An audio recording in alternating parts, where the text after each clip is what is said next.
佢點解成為北京眼中嘅犯罪主腦呢？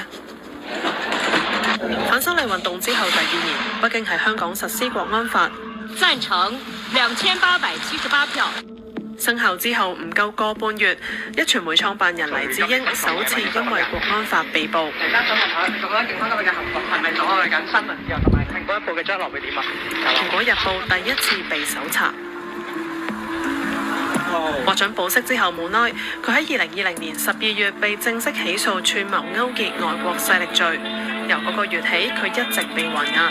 大約半年之後，國安處出動超過500警力，再度大舉搜查報社。今次更加控告多位編採高層，同時被保安局引用國安法凍結資金。2021年6月23號，《蘋果日報》停刊。咁黎智英同《蘋果日報》到底被指控啲咩呢？黎智英面對2項串謀勾結外國勢力罪，同埋1項串謀發布煽動刊物罪。控方話佢係案中主腦，指揮蘋果日報高層同埋社運組織重光團隊，請求外國制裁中國同香港。佢否認所有罪名。黎智英嘅國際政治連結亦都係審訊焦點。佢喺國安法之前同英美台政客嘅聯繫，被指控佢係假借民主自由之名，爭取外國制裁嘅激進政治人物。面對指控，黎智英喺庭上選擇以英文親自作供，亦都係佢自2020年還押以嚟第一次公開發言。長達52日嘅抗辯被辯方律師形容為史詩式供詞。辯方強調新聞同言論自由受法律保障，蘋果作為監督當權者嘅媒體，應該擁有比公眾更大嘅言論自由，有責任刊登唔同意見。涉案文章有關公眾利益，只係指出政府嘅錯處，就算提到制裁，都只係屬於事實陳述嘅報導。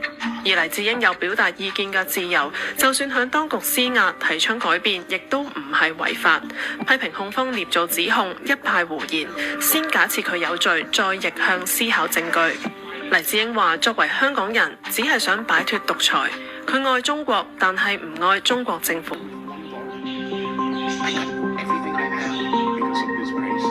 龍雲同6.4事件改寫咗黎智英人生嘅下半場。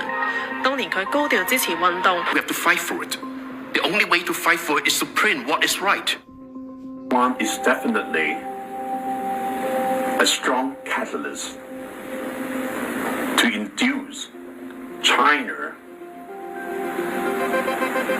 going forward to its political restructuring to democracy.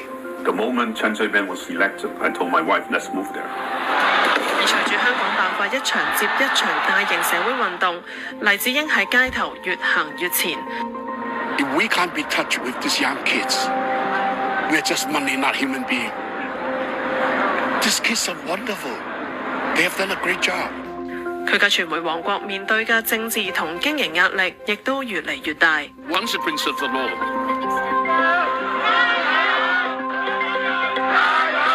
自2019年之後，佢因為參與多場示威同6.4集會，已經被判監合共超過7年。是反中亂港事件的主要策劃者和參與者，是反華勢力的代理人和馬前卒。任何人都不能打着自由的旗號從事違法的活動，並企圖逃脫法律制裁。歲被單獨囚禁嘅黎智英，庭上披露佢有心悸同埋糖尿病。Given his health, given his age, it's he will die in prison. 佢喺還押前夕接受 BBC 專訪，咁樣形容心底嘅恐懼。You must fear some things for your family, for Hong Kong, for your loved ones. Yes, I do have fear. You're right. The only way to defeat, their way of intimidation is to face up to fear and don't let it frighten you. If I think that I'm being perceived as a symbol of the resistance, I have to hold on. Backing down is not the option for me. Glory to Hong Kong，願榮光歸香港。